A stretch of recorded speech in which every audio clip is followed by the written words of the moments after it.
Good afternoon.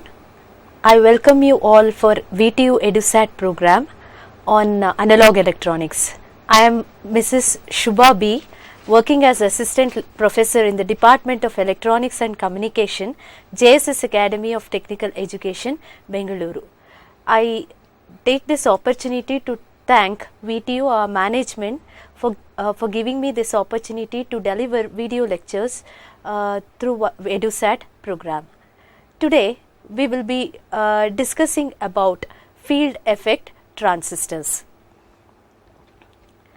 So the main objective of this module is the student will be able to understand the operation of various FETs such as junction FET, MOSFET, and they should be in a position to compare bipolar junction transistor and field effect transistors, and also they should be in a position to understand the operation, construction as well as the characteristics of various FETs. Apart from this, students will also be able to understand the analysis, AC analysis of FET amplifiers. So just let's take a look at the history, a brief history about FETs. In 1945, Shockley was the first person who reasoned that a strong electrical field can cause the flow of electricity within a nearby semiconductor. In fact, he tried to build a transistor based on his concept, but he failed.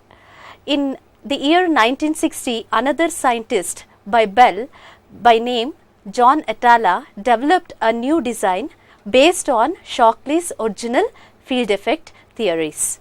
So by the end of the late 1960s, most of the manufacturers converted the junction type ICs to field effect devices due to the fact that field effect devices can occupy less space compared to bipolar junction transistors. Now let's look up what exactly is field effect transistor. A field effect transistor is a device, actually a three-terminal electronic device in which current is controlled by the action of electron field rather than carrier injection. Now if we take up a bipolar junction transistor, in a bipolar junction transistor, we find that I am considering the example of a NPN transistor. Now, current is entirely controlled by the input current, that is due to carrier injection. So, normally what we do is we forward bias emitter base junction and reverse bias collector base junction.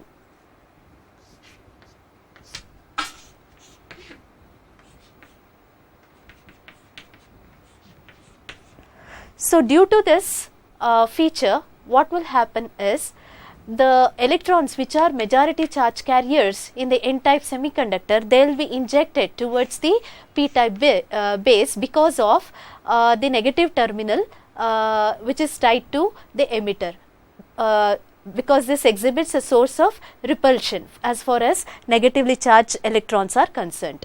So due to this electron injection, since p-type semiconductor is thinly doped, most of these charge carriers will reach the collector region. So by virtue of which the collector current flows due to the injection of charge carriers emitted from the emitter into the collector region. On the other hand, in FETs, a small voltage, electrical voltage is applied, electrical signal is applied. Now this electrical signal will cause an electric field to be induced, and this electrical field in turn will cause the current to flow.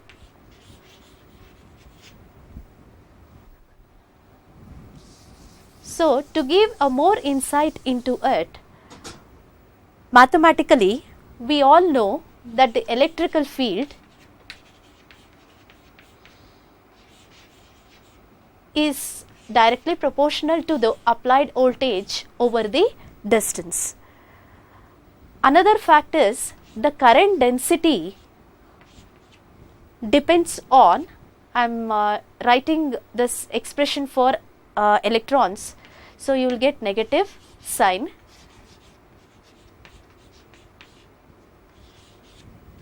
Q is the charge of the electron, mu n is the mobility of electrons, Nd is the charge carrier concentration, that is n-type charge carrier concentration, and E is the electric field.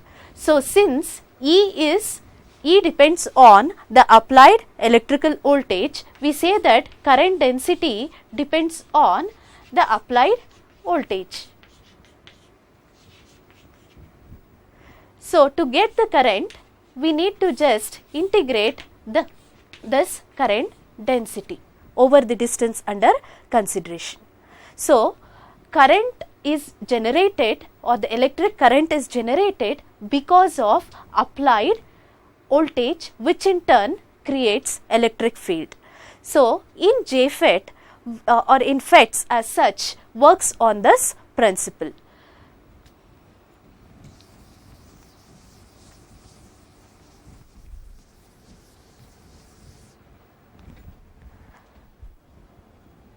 So, field effect transistors are called field effect because of this concept that a weak electrical signal which is applied to one particular electrode will create an electric field through the rest of the transistor.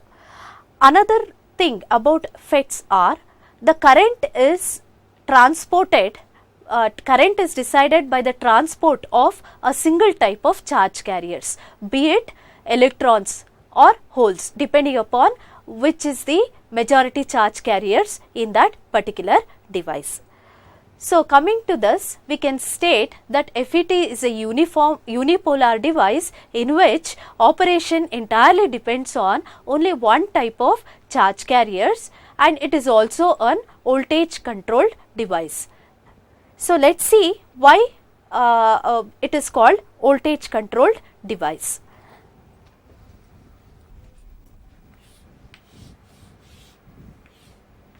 Now, I am just comparing bipolar junction transistor with a FET.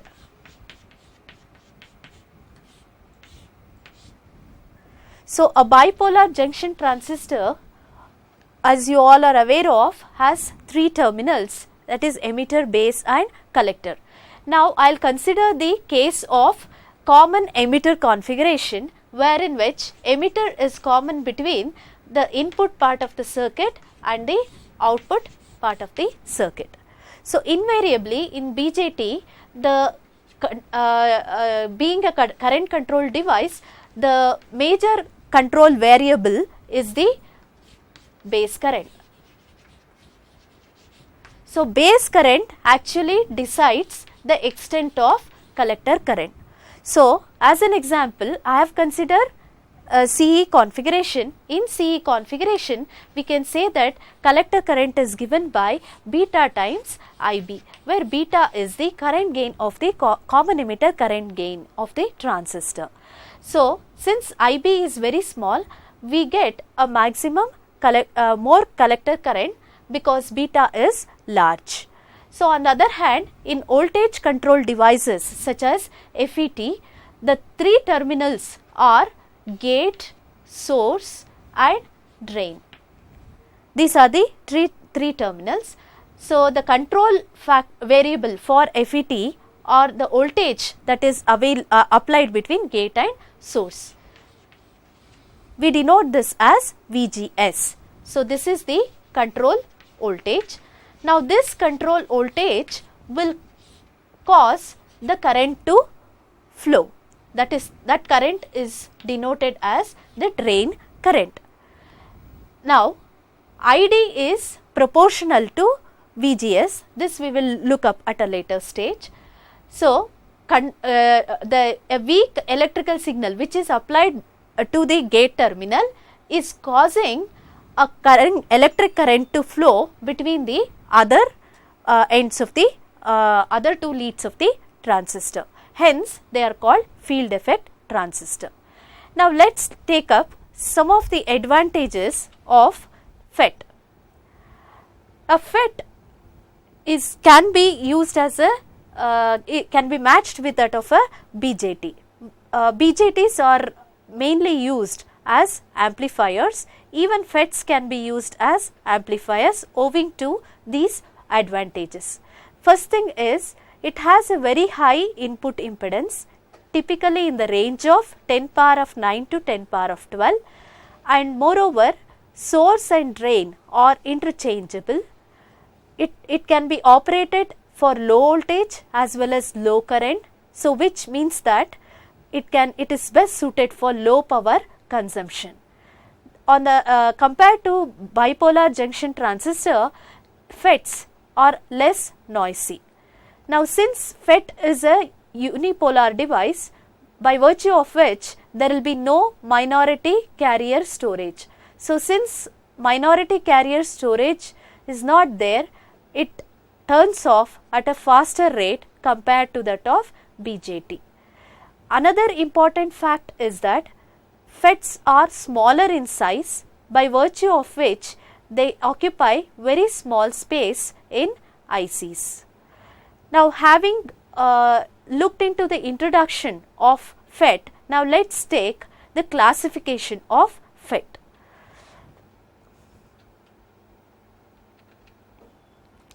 So, FETs are classified into junction field effect transistor and metal oxide field effect transistor. In short, they are denoted as JFET and MOSFET. Further, JFET can be classified into N-channel JFET and P-channel JFET. MOSFETs on similar lines can be classified into depletion type MOSFET and enhancement type MOSFET. Now, having looked into the classification, let us take up the construction of one type of JFET. So, let us start with N-channel JFET.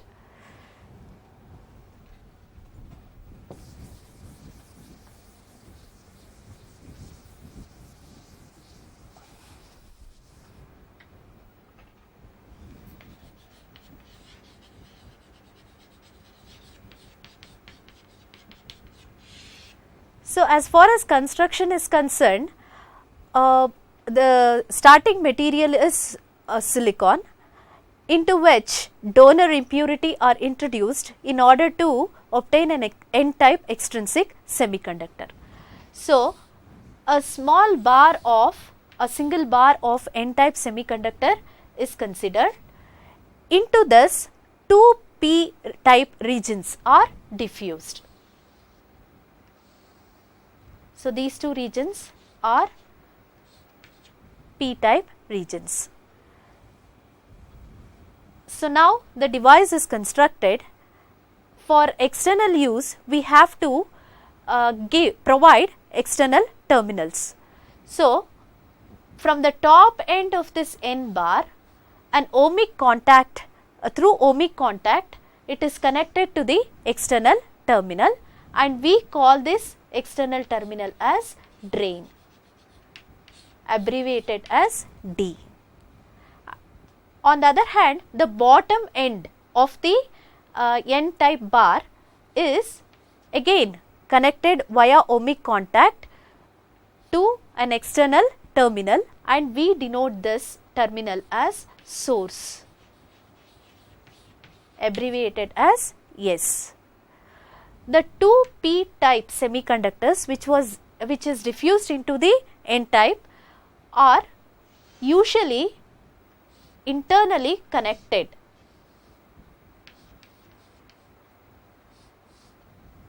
And this lead again is available as a terminal called gate. So, there is a channel is created between source and drain. Channel is formed between source and drain by the same n-type semiconductor. Under no bias condition, you observe that there are two PN junctions. One PN junction, because of this left side of the diagram, and right side of the diagram there is one more PN junction. Because of the PN junction, initially there will be a small depletion layer region created around it.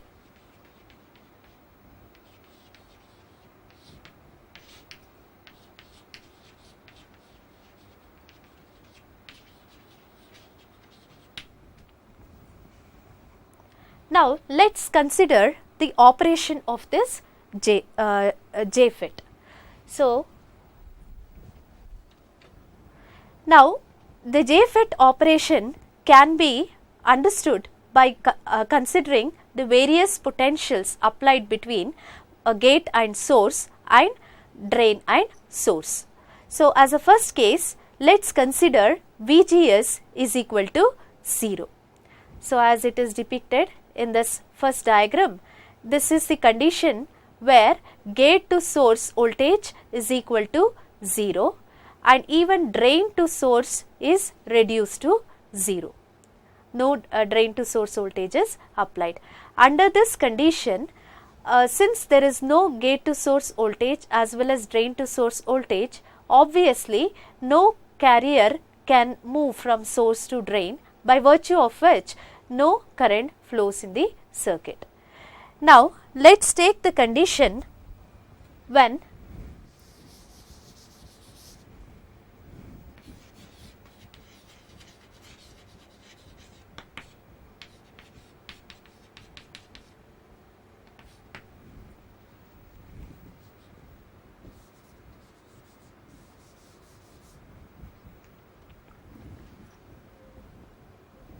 VGS is equal to 0 and small positive drain to source voltage is applied. So, in case of FET, if VGS were to be 0, it means to say that both gate and source are held at the same potential. So, we will short gate to source. As far as VDS is concerned, a small positive voltage must be applied between drain and source. So, this is done by connecting an external battery.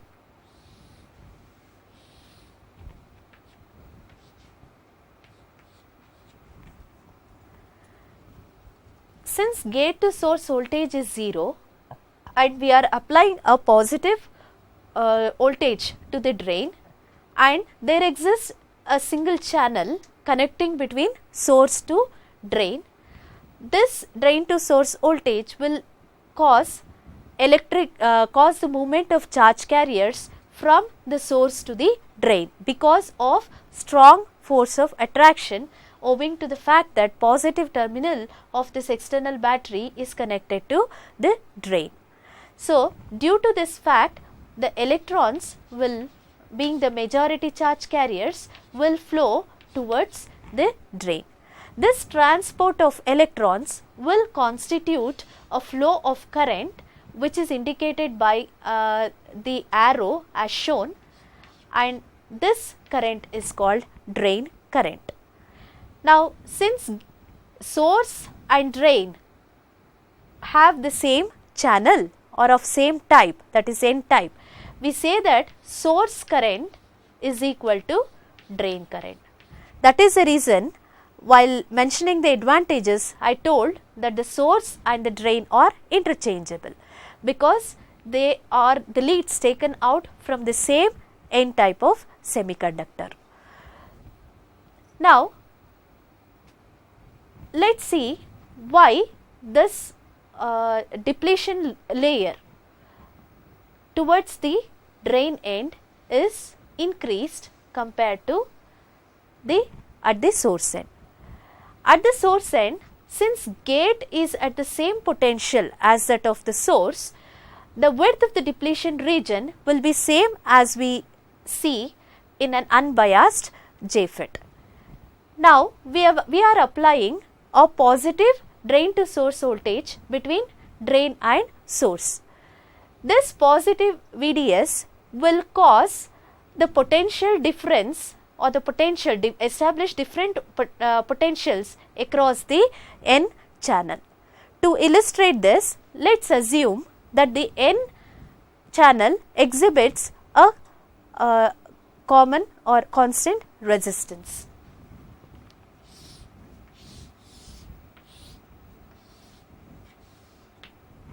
Now, this resistance we will divide it into 4 different parts.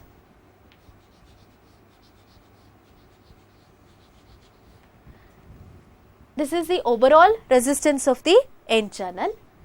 Now, we are applying a positive voltage between drain and source. Gate and source are held at the 0 potential because VGS is equal to 0. Now, if R is the N channel resistance, the value of each of this resistance will be R by 4.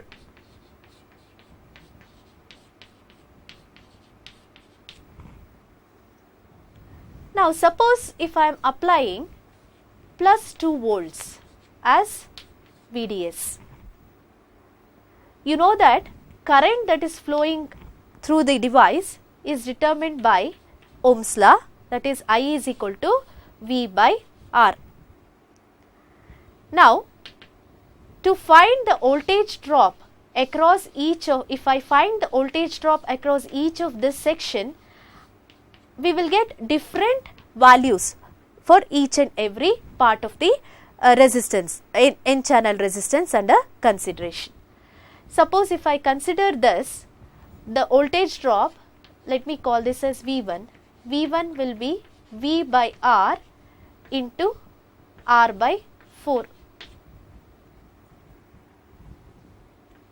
This is by Ohm's law, that is V is equal to I into R. I have substituted the value of I to be V by R into R by 4.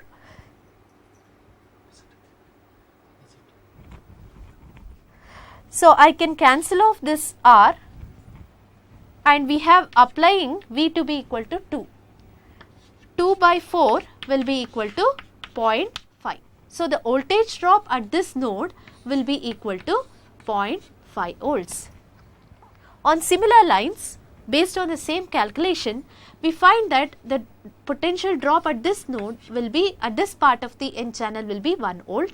At this point, it will be equal to 1.5 volts. So, as it is quite evident, the drop at the near the drain is more compared to at the source end. So, this causes the reverse bias at the of the PN junction near the drain to be more compared to at the source end. So, by virtue of which the widening of depletion region at the drain end is seen. This width is more compared to that of this width. Now, as I mentioned earlier, due to the application of positive VDS, the charge carriers are drawn from source towards drain to constitute drain current. Now, if we increase the value of VDS, it will cause more and more charge carriers to be drawn towards the source drain end because of a large voltage. But on similar lines, at the same time, larger VDS indicates that larger reverse bias at the drain end. So, which in turn will cause the depletion region to widen further.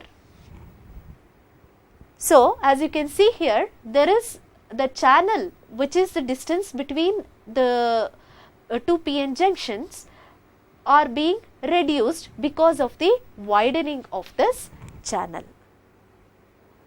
So, a point is reached wherein which when VDS is set to some particular value, this widening of the junction happens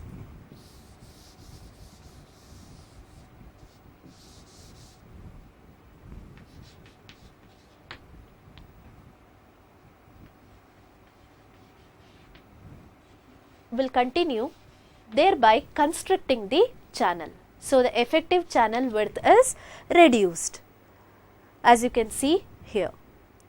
Now, when VDS is equal to one particular voltage called Vp, at this particular stage, both the depletion region, they tend to touch one another.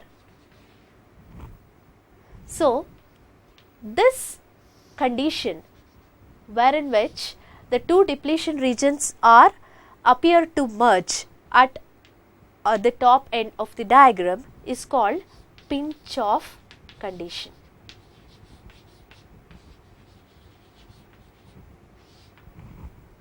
So, the voltage, the particular value of drain to source voltage called Vp, which causes this condition, the Pinchoff condition, is called Pinchoff voltage. So, Vp means Pinchoff voltage. So, when this condition is reached, the drain current appears to be saturated because the channel width is reduced, by virtue of which the resistance of the channel increases. So, this increase in the channel resistance will not allow further increase in the drain current. So, the drain current appears to be saturated. A further increase in VDS, if we increase VDS beyond Vp, this will cause the Pinchoff condition to increase lengthwise. So, it will start from the drain end and move towards the source end. So, this condition will cause the current to be saturated. We say that ID is saturated. The maximum current is said to flow in this condition, and that current is denoted as IDSS. IDSS means maximum drain to source saturation current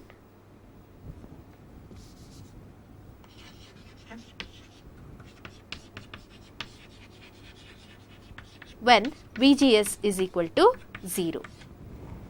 It is seen that this is the maximum possible current that can be attained in the device when VGS is equal to 0. The second case is when we apply a small gate to source voltage. So, gate to source voltage is less than 0, that is, we are making gate terminal to be negative compared to that of source terminal. Now, let us see what happens under this condition.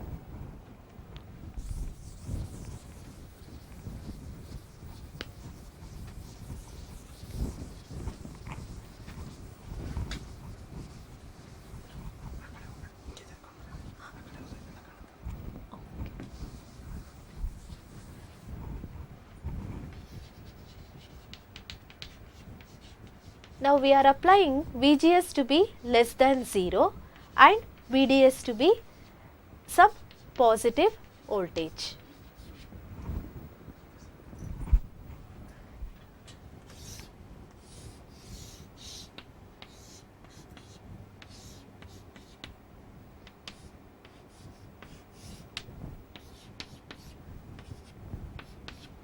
Now,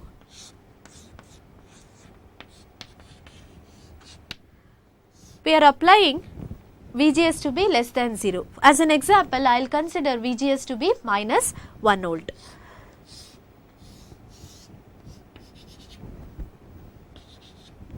Since this is an N channel FET, we need to reverse bias gate and source junction. To reverse bias this gate and source junction, Gate being p-type, we have to connect it to the negative terminal of the battery and positive terminal of the battery goes to the source. So, this voltage source is denoted as VGG. Now, let us consider this VGS to be a small minus 1 volt, a small voltage. Now, we are applying a positive drain to source voltage, VDS is positive.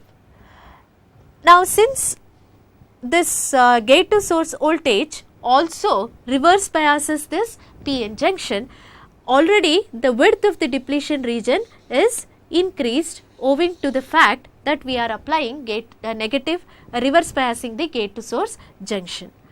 Apart from that, VDS also reverse biases the this PN junction.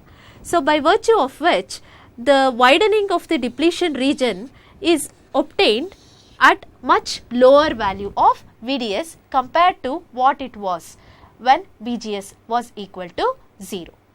So, we will get as explained earlier, the drain current will flow, but the maximum value of the drain current will be smaller than that of the first case. So, when we apply reverse bias between gate and source voltage, the level of drain current comes down and the pinch off condition is attained at much lesser value of drain to source voltage.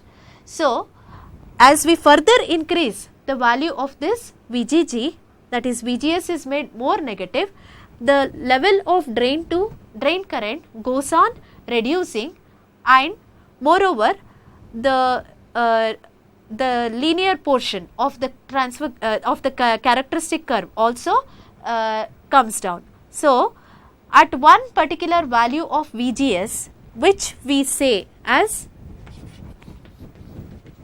VP, under this condition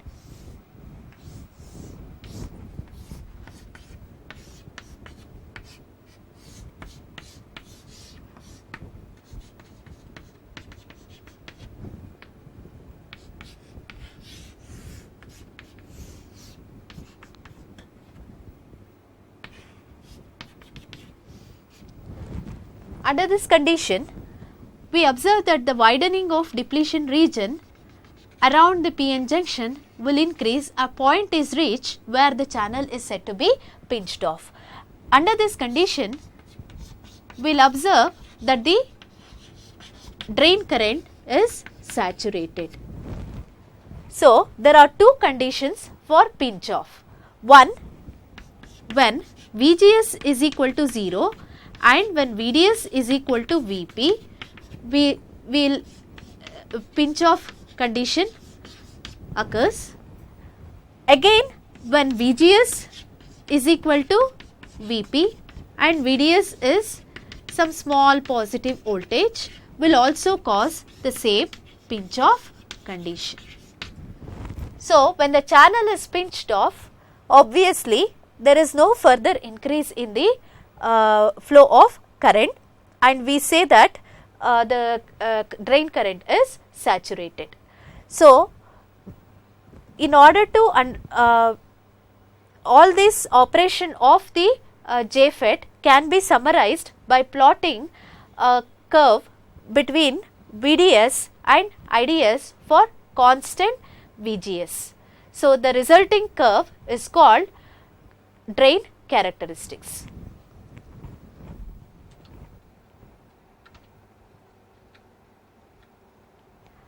So, N channel drain characteristics is shown here. So, this is plotted for VGS is equal to 0 volts, VDS is increased in the positive direction. As you can see here, for smaller values of VDS, current increases steadily, and once VDS becomes equal to VP, the drain current is saturated, it attains the saturation level. So, the region to the by considering different values of VGS, we can plot a family of drain characteristics. So, as you can see here, we have plotted the drain characteristics for VGS is equal to 0, VGS is equal to minus 1, VGS is equal to minus 2 volts, VGS is equal to minus 3 and VGS is equal to minus 4. What we can note from this set of characteristics curve is, when VGS is equal to 0, we are getting the maximum saturation drain current denoted as IDSS. As VGS is made equal to minus 1 volt, we observe that the drain current, the saturation value of drain current is much lower than what we get at the VGS is equal to 0.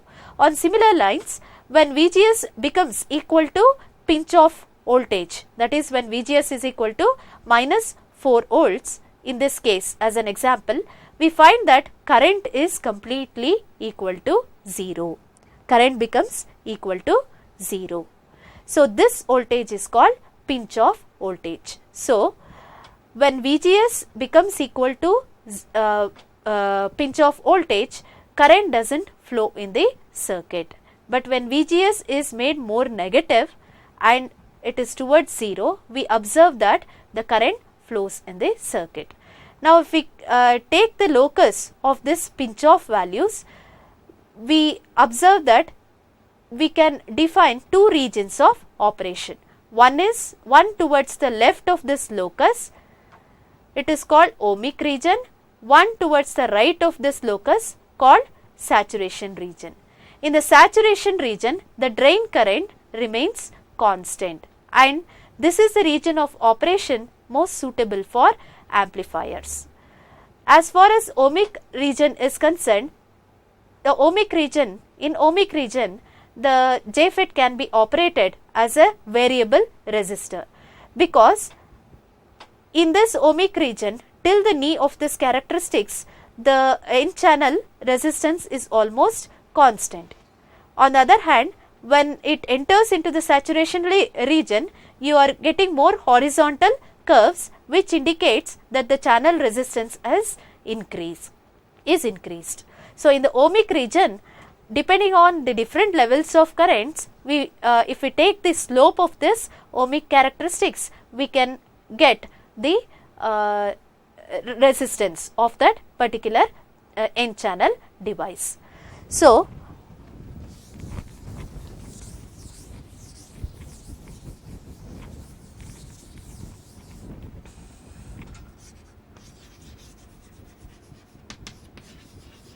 in ohmic region, the resistance of the N channel device is denoted by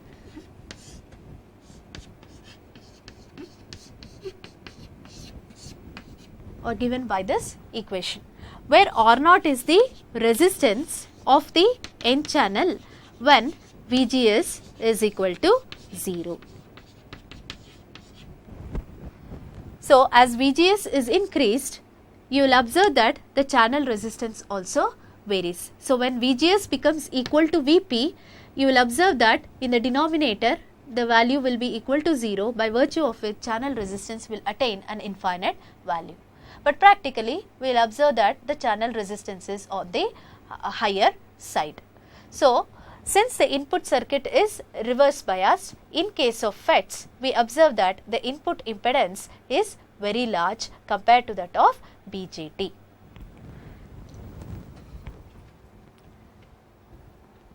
The symbols of N channel FET as well as P channel FET is shown here. In N channel FET, the arrow mark in the gate region indicates that it is an N channel FET. The other terminals are drain and source.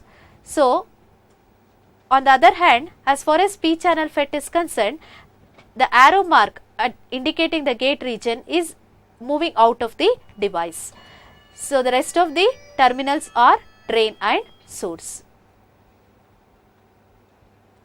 Now, let us take up the other set of characteristics, that is transfer characteristics.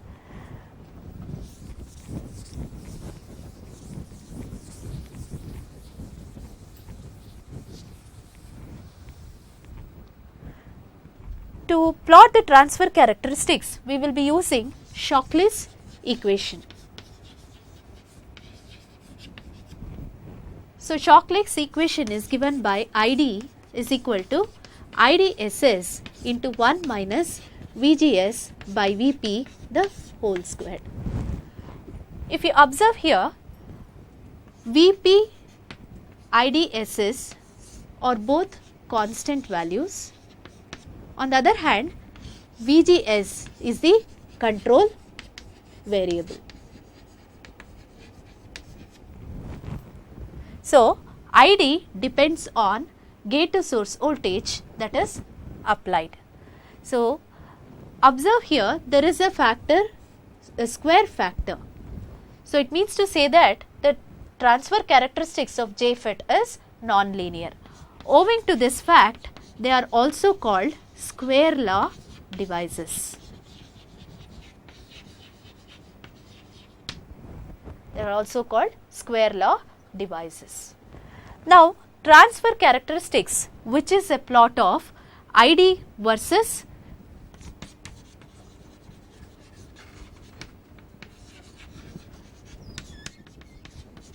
VGS, can be obtained from output characteristics as well as from the Shockley's equation. Now, let us see how we can obtain the transfer characteristics from the drain characteristics of the JFET. So, this diagram shows that we can plot the transfer characteristics from the drain characteristics. In order to plot it, consider VGS to be 0 volts. When VGS is equal to 0 volts, just extend this horizontal line to the ID axis. The other part of the graph is the transfer characteristics. You can read off this IDSS. So, as per this graph, you find that IDSS is equal to 8 milliamperes. You just extend this, you find that you will get the IDSS value for the transfer characteristics when VGS is equal to 0. On similar lines, when VGS is equal to minus 1 volt, we find that IDSS or ID is around 4.5 milliamperes, and when VGS is minus 1, you just mark that point as 4.5 milliamp. So, accordingly, by plotting so, you would get the transfer characteristics.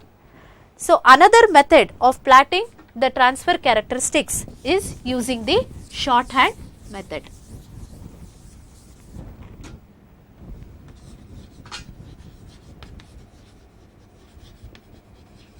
So, in shorthand method, we will consider 4 conditions.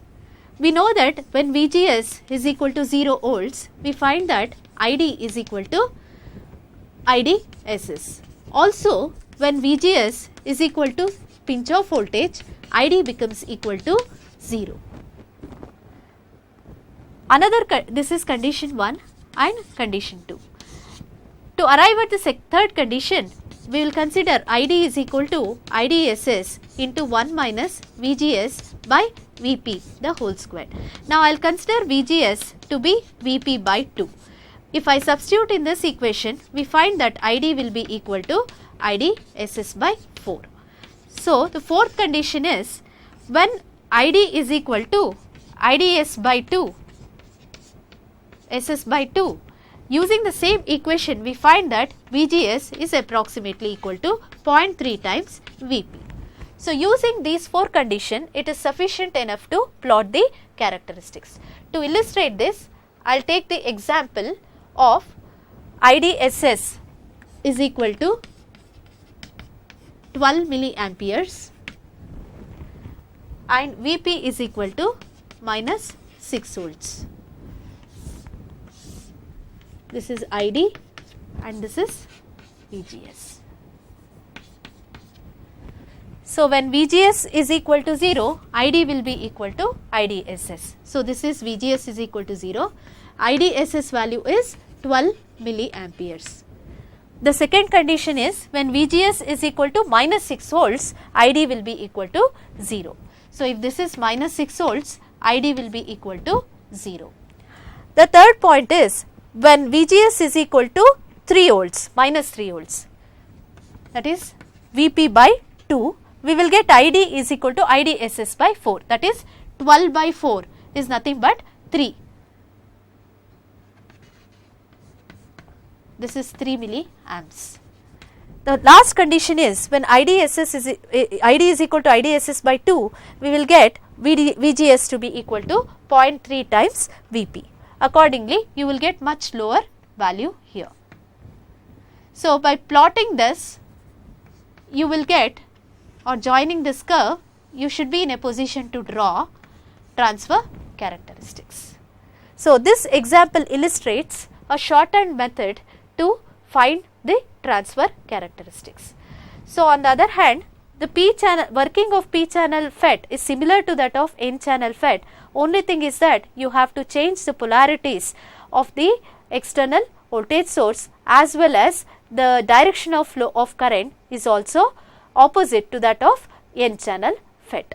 So, this diagram shows the P-channel JFET drain characteristics. So, if we increase the value of VDS to a higher value, we observe that the channel breaks down and it enters into the breakdown region. So, we should never, which is characterized by sudden increase in the flow of current. We should never operate the device in this region because the JFET device will be permanently damaged. So, in order to summarize, today we discussed about the field effect transistors, their classification, operation of NFET, NJFET as well as PJFET. So, we found that when VGS is equal to 0 volts, the current reaches the maximum value in case of JFETs, and VGS should be applied in order to reverse bias the input junction, by virtue of which the input impedance will be on the on the higher side compared to that of BJT. And moreover, the current flows due to a single type of charge carriers. It is electrons in case of N channel and holes in case of P channel. And moreover, the FETs are very smaller in size compared to that of BJT. So, with that, I would like to conclude this session. Thank you.